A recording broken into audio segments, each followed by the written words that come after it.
మాజీ మంత్రి ఏమంటున్నాడంటే ఇప్పుడు ప్రస్తుతం మా అభివృద్ధిని మొత్తం ఆపేశారు, మేము ఉన్నప్పుడు అభివృద్ధి జరిగిందంతా కావాలని కక్షతోటి ఆపేశారు. ఈ పట్టణంలో మీరు ఎలాంటి సమస్యలను గుర్తించారు?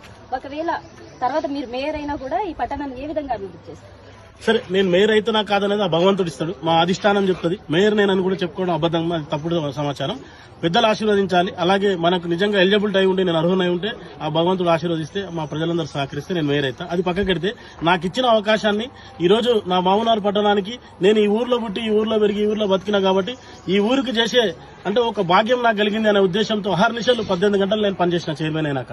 ఆ 18 గంటలు అంటే ఈ అన్ని వదిలేసుకుని నేను ఈ ఊరికి ఏదో చేసి రుణం తీర్చుకోవాలన్న ఉద్దేశంతో నేను పనిచేసిన. ఎవరైనా మాట్లాడినా వేరే వాళ్ళని విమర్శిస్తే మనం గొప్పలం కాము.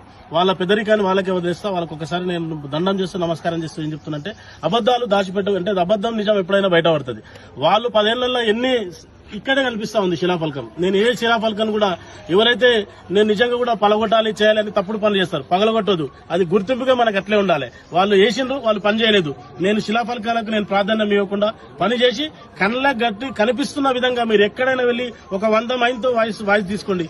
ఈ రోజు ఎలా ఉంది కాంగ్రెస్ ప్రభుత్వం వచ్చిన తర్వాత, చైర్మన్ అయిన తర్వాత, ఎమ్మెల్యే గారు ఎన్ఎం శ్రీనివాసరెడ్డి వచ్చిన తర్వాత మహబూబ్నగర్ పట్టణం అభివృద్ధి చెందిందా లేదని ప్రజల వాయిస్ తీసుకొని ఇవ్వండి. నాది నేను చెప్పుకున్నది కాకుండా ప్రజలను అడిగి తెలుసుకోండి. మీ కళ్ళకు కూడా కనపడతా ఉంది ఎలా అభివృద్ధి చేసినాం, రోడ్లు ఎలా చేసినాం, డ్రైన్లు ఎలా చేసినాం, హైమాక్స్ లైట్లు ఎలా చేసినాం. ఏ సమస్యలు కూడా దాదాపుగా మేము గుర్తించి అన్ని సమస్యలు పరిష్కరించడానికి కూడా మేము ముందెళ్ళాం.